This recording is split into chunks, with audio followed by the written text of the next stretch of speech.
Manx Radio Sport. Good evening and welcome to Friday Sport Preview on Manx Radio. I'm Rob Pritchard and I'm with you for the next half hour. Take a look over the sporting action coming up on Ireland this weekend and beyond. Coming up tonight. The 2025 Parish Walk is upon us. We hear from the race director ahead of this year's event getting underway tomorrow morning. The Isle of Man will play host to an international tennis tournament from Sunday for 5 days of competition in Douglas.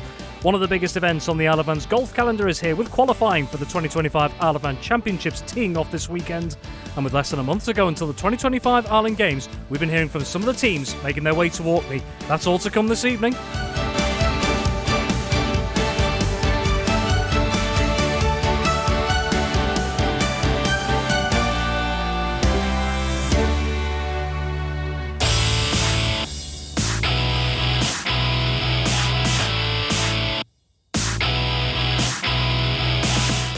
Very warm welcome to Friday Sport Preview on Manx Radio. Let's dive straight into what is arguably one of the biggest mass participation events here on the Isle of Man this weekend. Scores of people are expected to take part in one of the island's major events. The 2025 Parish Walk gets underway from 8 a.m. tomorrow on the athletics track at the NSC in Douglas. Nearly 1,300 people are signed up to participate in the challenge, which sees people take on all or part of an 85-mile walking course around the island.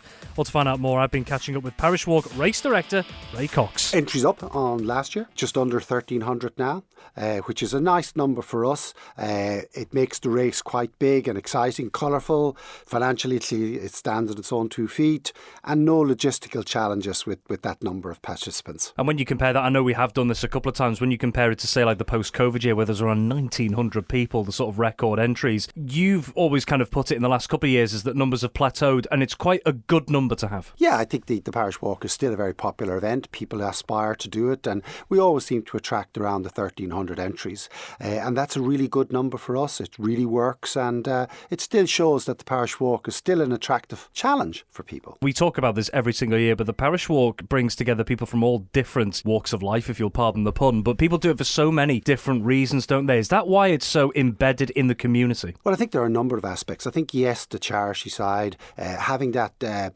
aspiration to raise money, maybe for a personal thing, a lot of personal connections with the different charities, and we find that people walk in memory of people because somebody has such and such a condition, and we're very, very keen to support all charities, and we have a very strong charity giving platform, and then that's one side of it. And then the other side of it is people like to do things with a lot of other people all at the same time. And when you're down at the start on Saturday morning, 8 o'clock at the NSC, there's going to be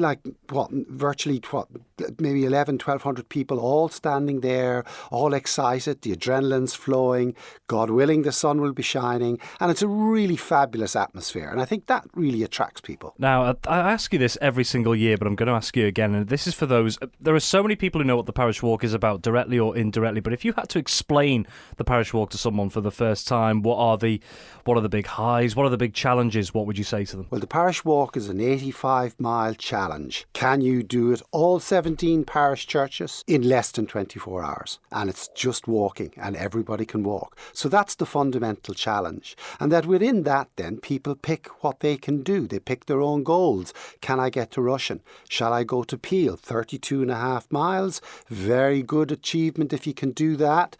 Then, of course, Ballaugh has become the most popular destination because that's about halfway. And we find that upwards of 400 to 450 people will aspire to get to Ballaugh. After Ballaugh, it's the business end of the Parish Walk.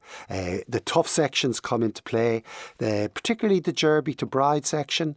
It's long, the roads are quite narrow, the hedges are very high, and it's very disorientating. And lots of times walkers think they're just about to get to Bride Church, but yet still another couple of miles away.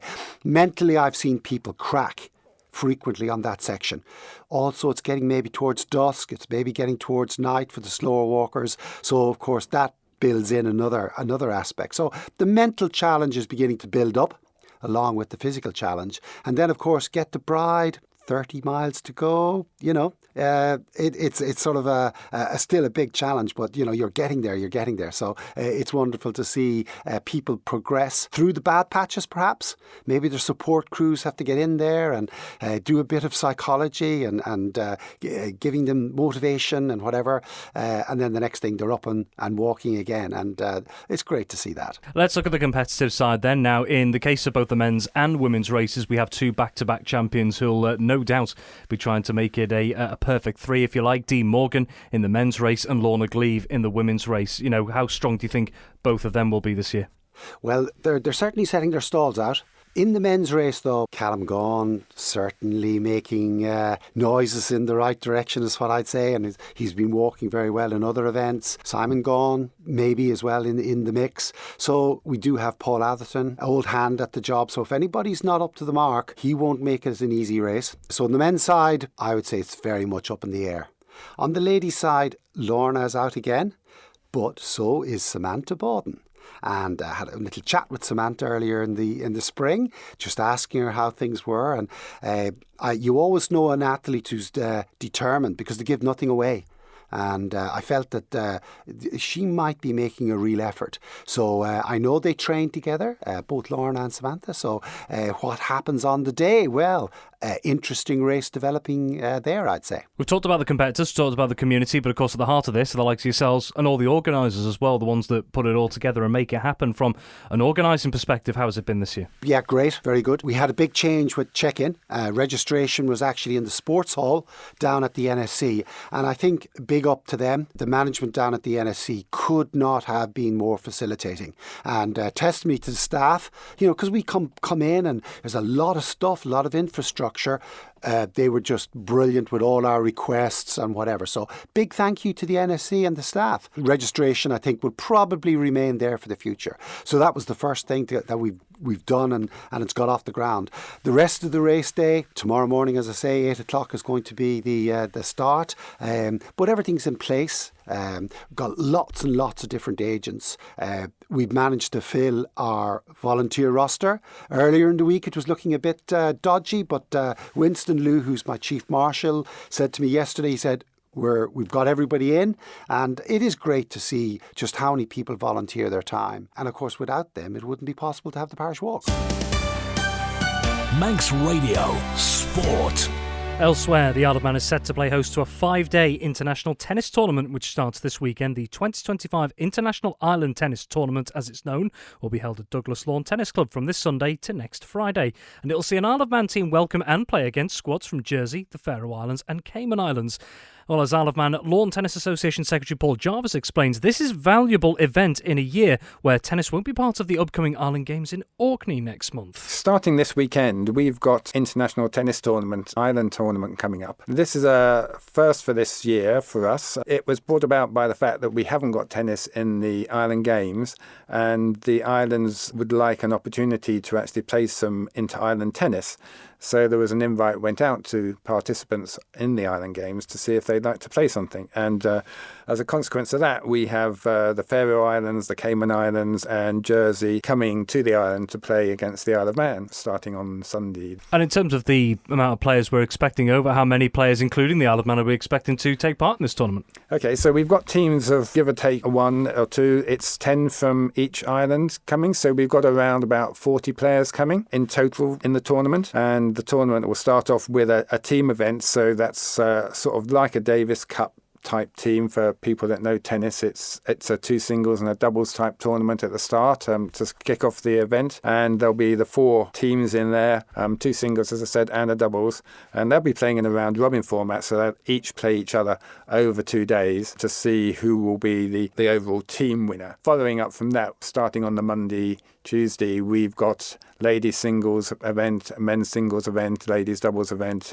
men's doubles event, and also a mixed doubles event. So quite a lot of tennis going on, culminating with finals on the Friday. The fact that we do have an intense schedule like that for the players involved Because, as you've already pointed out, tennis isn't involved in the 2025 Ireland Games. How positive a thing is this been, not just for the Isle of Man athletes, but the visiting athletes and teams coming over, that they've got something like that to aim for this summer? I think it's a big positive to the sports. There's not that many opportunities for island-based players, and whether that's a Cayman Island-based player or a Faroe Islands or Isle of Man Jersey-based players, to actually play people from other countries. And even for the Isle of Man players, having to go to the UK is to play different people. So the opportunity for them to get together as a group and play people they haven't played before, different styles, different nationalities, I'm sure it's going to be a challenge, and it's just nice for a community to actually come together of the players, so I'm sure we'll see some enjoyment on the course. And off one of those words you mentioned there, community as well, because these things don't just happen with the click of the fingers. There's a lot of work that has to go into it behind the scenes. So how impressive has the work been, not just from the Isle of Man being hosts, but also the other teams coming here to bring this together? Yeah, there's been a lot of work from that. Obviously, from the travelling teams, there's quite a cost commitment from them. If they're flying up from the Cayman Islands, and even flying from the Faroe Islands and Jersey, a little bit nearer, but certainly a lot of effort from those, getting their teams together, getting organised, getting flights and hotels booked here in places to stay. From the host nation point of view, yes, we've got a lot of work to do in terms of just making sure we've got the infrastructure in place to actually run within a tennis centre. So we're using Douglas Lawn Tennis Centre, who are supporting, along with the Isle of Man LTA, the event, and making sure we've got a supply of trophies and balls and organisation for something to happen outside of tennis in terms of a closing type ceremony or closing type event. So there's a lot of things that goes on around the periphery to actually make sure that it's an event that everybody can enjoy. In terms of the players and teams taking part, let's start with the Isle of Man team. How's that going to shape up? So the Isle of Man team, we're in the team event, we've probably got our strongest players playing in that. In the men, and certainly in the men's side, we've got hopefully Ori Farmer, who's coming back. He's currently across from in the UK, but he's coming back just for the team event for us. And we've got Mark Chin, so they'll be playing in the team event for us, with potentially Neri Grosvicius as a backup in case we have any injuries from that perspective. On the ladies' side, we've got Charlotte Clark again coming back, ladies champion from last year in the Island Championships, as was Ori, of course, coming to play, and Sarah Long and Ava Osterbury. So fairly strong team there for the ladies' event as well. On the visiting side as well, within what you know so far, how strong are you expecting the travelling teams to be? I'm expecting them to be quite strong. Certainly, we've got players that won medals in the Island Games in the last event coming here from the Jersey side. So the Jersey team, I think, is quite strong from what I see on the paper and looking at the seedings, which we'll do at the weekend. And there's a couple of very strong players coming from the Cayman, and one certainly fairly strong one I can see from the Faroe Islands as well. So I think it's going to be fairly intense when you get to the later stages of each of the rounds. In the men's singles, we'll have a 16 draw, as we will in the ladies' singles, and in the mixed doubles, it will be a 16 draw as well. Manx Radio Sport. Well, arguably the biggest competition on the Isle of Man's golf calendar tees off over the next 2 days. Men's and ladies qualifying for the 2025 Isle of Man Championships at the Comus at Mount Murray tomorrow and Sunday. And one of the competitors, Darryl, Callister, recently told us who he thinks could be in the running for honours and why this is such a major occasion in the Manx game. Another big event on the Isle of Man's golf calendar coming up, the 2025 Isle of Man Championships. Yeah, so not long away from that kicking off, qualifying. Yeah, Rob Noon will be favourite again. He's won the last three, and this year it's back at Mount Murray where it was last year, which is a strange thing. I'm not sure that's ever happened in Island Championship history, that it's been back to back at the same venue, but for whatever reason that's where we are. But yeah, great to be competing again and at Mount Murray this year. It was two siblings who cleaned up last year. You mentioned Rob Noon there, but Emma Noon, of course, winning the women's championship as well. In terms of, as you mentioned, Rob Noon, just to start with, and the men's competition, like you say, 3 consecutive wins now in the Isle of Man Championship. What's it going to take for someone to maybe unseat him at the top, because he seems to be in great form over the last few years? He does, yeah, and he's been doing well away off island this year, so he's continuing his good form. Mount Murray is his home club, so again he's going back to his home club to play again, but having to go 4 in a row. I think the last time that was done, I'm going to say it was Julian Sutton, maybe won 4 in a row, went on to win 8 in total. It can be quite hard to upset someone who's just, you can see he's not lost now since 4 years ago was the last time he lost a match play in the Island Champs, which is pretty spectacular, really. And yeah, that confidence you get from just winning every game, there's that expectation that he'll believe that he's just going to keep on winning. And the Women's Championship, as we've mentioned, Emma Noon, the reigning champion going into that, and in the recent Stroke Play Championships was at the sharp end of that for much of it as well. So outside of Emma, you would imagine will be a strong contender to defend her title, but who else might be up there or thereabouts? So there's probably Sarah Wignall, the Dawsons. I think Kaylee's playing in it, and then Shirley Price could have another good run in the championships. Karen Farragher. Yeah, there could be any number of them really compete. And in match play, I think they will qualify from then straight on to the semi-finals. I think so the top 4 qualify. Could be top 8. It's changed in recent years. But yeah, once you get into that, it's just a matter of winning the game in front of you. And yeah, it really could be an open one, that I would say, this year. But Emma will be, again, at the club she plays, she'll be feeling confident again. Venue as well, Mount Murray as well as it was last year as well. In terms of the course itself, what type of player does it favour, do you think, the layout? Yeah, you've got to take advantage of the par 5. So being a longer hitter could be advantageous if you take advantage of the 5s. And then also good long iron striking on the sort of par 3. So par the 3s, birdie the 5s, and then just batten down the hatches and hang on the par 4s, really. A good short game's usually required. There's a lot of runoff on the greens, so probably don't hit as many greens in regulation compared to some other courses, because you run off onto the fringes and stuff like that because of the slopes. And although it's been a little bit soft lately, if it does firm up, you'll find, a good short game's quite useful for Mount Murray. Again, largely for someone who may be listening to this and is outside of, let's say, the golf landscape on the Isle of Man, the Isle of Man Championships, where does it rank in the yearly calendar?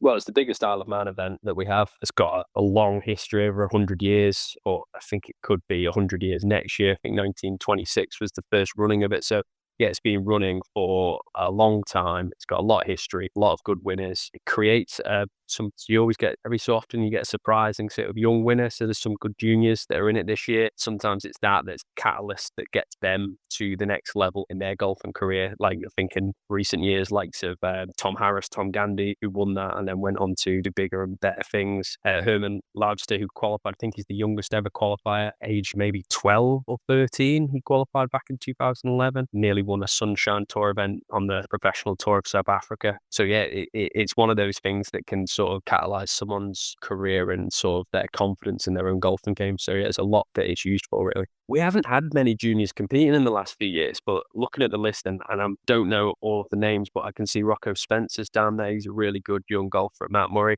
left-hander, so he'd be one to keep an eye on over the coming years. He'll develop pretty quickly now, as I think he's sort of like 12 or 13 as well, so really young, but as he starts growing, you develop quite quickly in golf when that power comes. So him and many others, there's quite a lot of Mount Murray junior golfers, and some others, I think Ramsey and then other clubs as well. Peel, of course, have always been good at juniors. So it's good to see some of them not only developing in their own junior sections, but now progressing to our biggest championship, the Isle of Man Championship. On the domestic calendar, what else have we got coming up over the next couple of months? The Island Champs is the main one. After that, the Willie Kirkpatrick, which this year has moved back to after the championship, which is the first time I can remember that happening. So it's good to have a competition later on in the year. That's early August. 10th of August, that is, just after the Northern Counties, which again will be sending and selecting a 6-man team to represent the Isle of Man in Durham this year. So that's early August as well. So yeah, it's pretty quick moving now. Manx Radio Sport. Well, we're now less than a month away from the 2025 Ireland Games in Orkney from the 12th to the 18th of July. And ahead of the Games, we've been catching up in recent times with all the sports taking part to hear about what they're looking forward to. And tonight we're hearing from a sport that's making an Ireland Games comeback, gymnastics. They've got high hopes for a positive and successful event, as Isle of Man Gymnastics team manager Helen Duggan explained to me at the Manx Gymnastics Centre for Excellence. It was very good because all of the teams were there. The only one that didn't have a gymnast was Bermuda. So coming into this Games, we don't know where Bermuda are with their teams. But 2 years ago, we got to have a good look at who seniors were doing and what they were doing. And just for a bit of context, some numbers, how big in total is the Ireland team going to be? But also the range of different experiences and ages in there as well. So we've got a team of 6 girls, 6 boys. We've got some experienced gymnasts, probably 3 girls in each and 3 boys in each, which have been seniors previously. And now we've got some juniors coming up as well. And one of those as well, quite a story, really, a young girl called Phoebe as well, who's going to be, we believe, the youngest Isle of Man athlete in Orkney, and actually turns of age to be eligible on the day of the opening ceremony. That's extraordinary, isn't it? Yes, the bylaws. We've looked at the bylaws, I don't know how many times, to make sure of our facts on this, but Phoebe's birthday is on the day of the opening ceremony, and that qualifies her to be in the team. And for some of those who don't know the ins and outs of gymnastics, there are so many different disciplines out there as well. Some can specialise, some can enter into the likes of the all-arounds as well, where they may still have a bit of a kind of ace up their sleeve of sorts as well. For a spectator's perspective, just how diverse is gymnastics? So it's really diverse, and at the Island Games it's even more so. To allow smaller islands, we have 2 levels of competition. So the team day is, you might call it a lower level, but it's a more equal level for everybody, but you've got to be perfect in doing that. And then we have the FIG day, which is like the gymnastics you'd see at Commonwealth Games and Olympic Games, where it's voluntary skills, as hard as you can do, you put them in your routine. And then you have 6 apparatus for the men, 4 apparatus for the ladies, and an all-around title as well. So it's quite an intense week of competition. And when you look at the competitive side of things, there may be those out there who would dream of going on to big things in future, of course. At the last Commonwealth Games, we saw Tara Donnelly, for example, involved in the all-around, very proudly from the Isle of Man as well. How big a platform can the Island Games be if there are athletes out there who may look to pursue it further? Yes, we're looking at the Island Games as being one of the competitions our potential Commonwealth Games athletes use in their preparations. It's in their portfolio. If they get a good result at the Island Games, it can put them in the eyes of the selectors for Commonwealth Games. So yes, it really is a valuable stepping stone. With the Isle of Man having bespoke facilities for this sort of thing, to give an idea to the listener out there, there is extensive ranges of equipment and training and all sorts. It's a magnificent facility in here. How good is it that the Isle of Man has something like this for gymnastics athletes, whether they are pushing towards the very top or getting involved for a different reason? Yes, we are so lucky. We've got 2 facilities on the Isle of Man full of state-of-the-art equipment.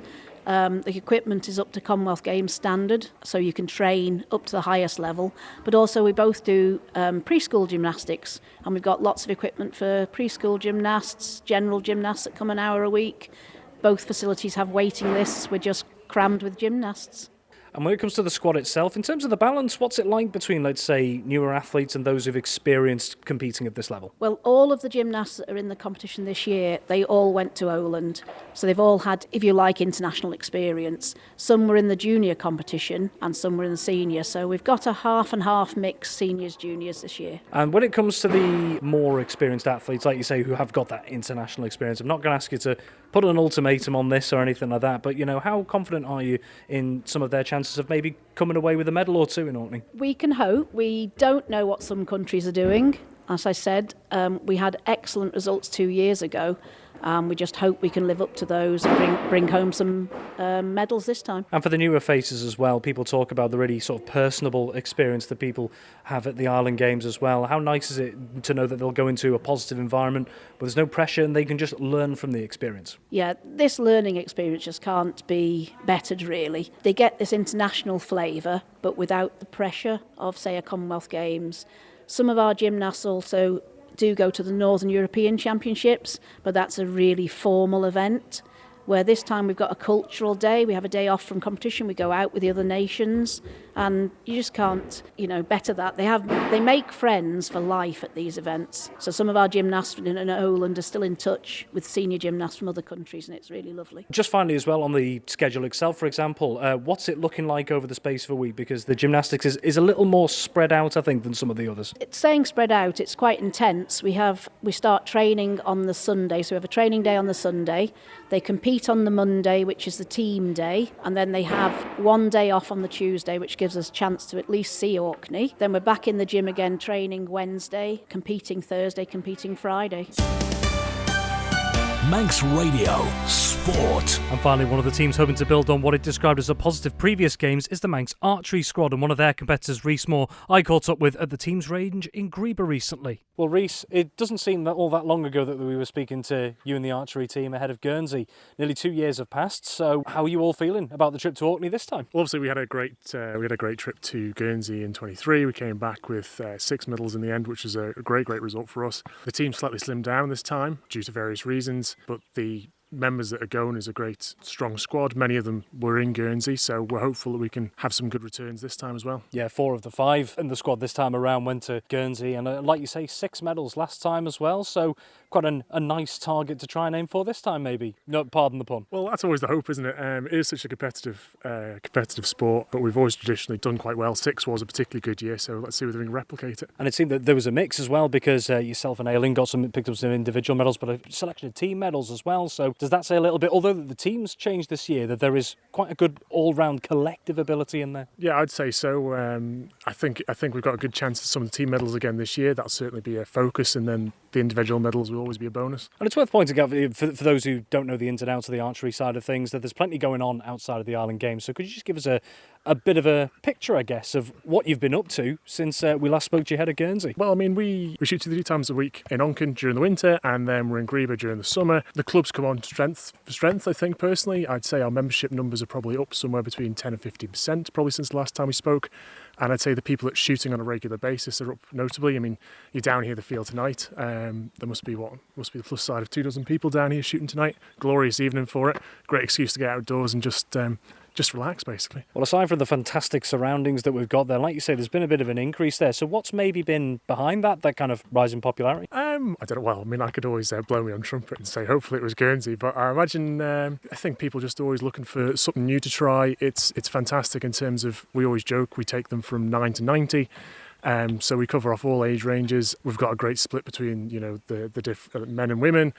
So it's great competitive from that point of view. It's really good for families. We've got people here, there's a couple of families here where there's 2 or 3 of the members all shooting together. So I think it offers an ability that people can be as much of a hobby or as competitive as really they want to be. And just on that point as well, like making it accessible to people from different walks of life, different ages as well. How good is that in getting fresh blood into archery, whether it's one person or 100 people? Absolutely. I've always said anybody can give it a go.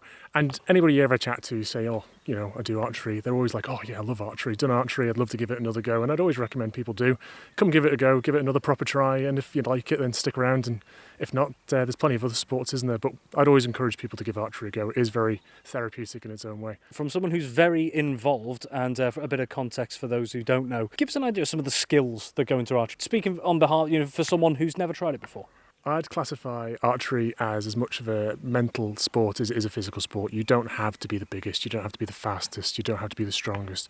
You just have to come with the right sort of mindset, and it allows people to concentrate and focus on something in particular. I mean, when I'm down here shooting, it gives me a chance to get away from everything else that's happened in my life. So it's great from that point of view, and it means you can all be together and you're all quite close together. It makes it a good relaxed atmosphere to just enjoy yourselves. Looking ahead, I'm certainly not going to ask you to make any predictions or anything specific or anything like that, but what would the team class as a successful Island Games this summer? We'd love to bring a couple of medals home. The Isle of Man archery team has been quite successful over the years. It's been quite a few games since we haven't won at least one medal, so we'd be looking to pick up a few medals and see what sort of colour they look like when we get there. And that's all we have time for on Friday Sport Preview this week. And all that remains is for me to say have a wonderful Friday, whatever you're doing, and have a wonderful weekend as well. But from us, until next time, it is bye for now. Manx Radio Sport.